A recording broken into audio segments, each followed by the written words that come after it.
Halo, selamat malam semua. Ketemu lagi di Peter Sam, bareng saya Ngurah, tempat kamu dapetin insight tentang investasi yang bisa bikin kamu cuan. Hari ini ada berita terkait dengan salah satu bank syariah yang down dalam penyelenggaraan teknologinya. Tapi saya nggak bakal bahas itu. Kita bahas yang satu lagi, yaitu BTPS. Karena ini banyak banget yang request dan pengen tahu juga terkait dengan kinerja BTPS based on kuartal 1 2023. Jadi langsung aja.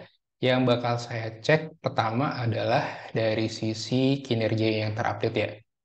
Oke, sekali lagi untuk dapetin presentation company-nya, sekarang enak banget semua udah ada di website resminya BTPS, itu udah ada, kamu bakal dapat kayak gini. Yang ingin saya concern adalah sebenarnya, oke, profit after tax-nya memang tumbuh ya, tapi tumbuhnya secara year on year cuma tumbuh 3%. Nah, tanyanya padahal margin income-nya kan tumbuh 10%, kok cuma 3%. Nah, di sini terlihat ada expense yang lebih tinggi dibanding tahun lalu. Kemudian, ya ini dia, ada yang namanya CKPN. CKPN-nya nanti bakal terlihat di kualitas kredit yang ternyata memburuk dibandingkan tahun lalu. Jadi concernnya di sini aja ya, tahun lalu Q1 dia 2,4% NPF-nya. Jadi kalau di syariah namanya NPF, kalau di konvensional namanya NPL. Itu di kuartal 1 tiga ini jadi 3%. Nah, ini yang menyebabkan CKPN atau cadangan kerugian penurunan nilainya si BTPS itu meningkat ya, sini ya. Jadi tahun lalu 186, sekarang jadi 256.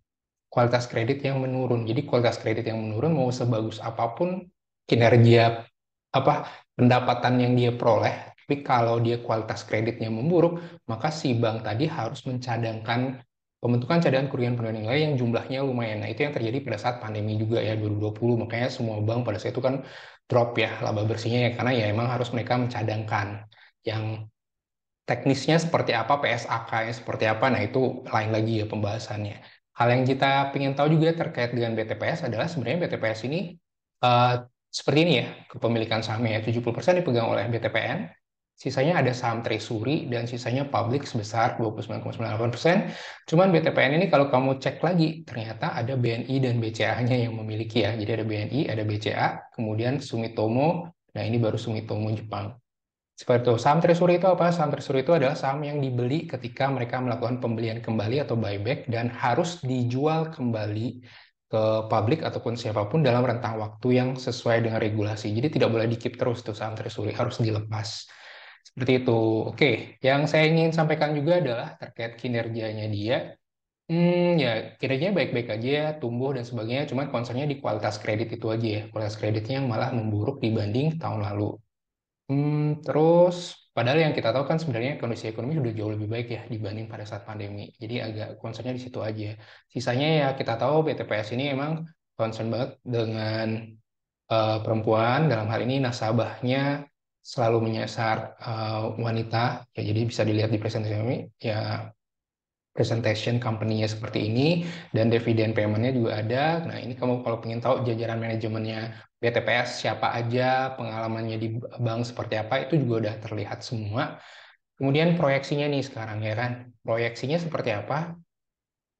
Proyeksinya kalau based on price earning ratio itu dapatnya seperti ini ya. Saya targetkan IPS-nya BTPS di 2023 di angka 254.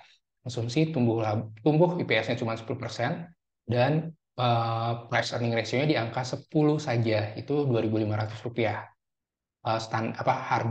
Harga wajarnya. Tapi kalau based on price book value itu dengan tumbuh 10% ya ini yang saya buat.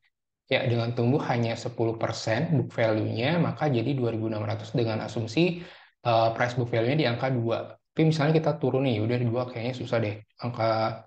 Even di 1,85 pun dia 2.200. Sedangkan harga sahamnya kan masih kalau nggak salah di angka 2130 ya. 21 ya emang tipis sih jawabannya ya kan udah time frame setahun ya kayaknya udah mepet banget kan gitu ya. Terus proyeksi yang lain bagaimana? Ini saya coba di Stockbit di bagian analisis kamu bisa lihat tinggal buka BTPS terus cek di analisis ada buy and hold targetnya seperti ini konsensusnya. Nah, IPS-nya dia di 257 nih kalau di proyeksi versi konsensusnya Stockbit. Kalau versinya si Simply Wall Street, nah ini kelihatan earning and revenue growth growth forecast-nya bakal tumbuh ya, tumbuh nih 2023 2024. Dan dari sisi EPS-nya pun mereka dengan asumsi 3 ya, pesimis, moderat dan optimis, itu tengah-tengahnya di angka 258. Nah, kalau saya kan 254 tuh. 254, si Stockbit juga 257. Nah, kalau di TradingView, nah TradingView juga ada nih forecast. Kalau kamu cek sebelah sini. Di forecast-nya juga si TradingView estimasi IPS-nya di angka 258,52. Namun juga estimasi ya. Kita harus ya tidak bisa 100% yakin bahwa pasti bakal terjadi. Paling tidak kan kita bisa memperkirakan, oke, dan perkiraan seperti ini, maka apa yang bisa terjadi? Karena ini terlihat banget, oh ini sampai target 4.000 rupiah kalau based on si trading view. Tapi kalau kita lihat chartnya, based on technical, emang ya, beberapa hari terakhir kan sudah naik banget nih. Sorry. Nah, beberapa hari terakhir udah naik banget ya, karena memang kan ini istilahnya teknikalnya ya udah saatnya mantul kan gitu ya. Kalau dilihat dari stokastik RSI-nya.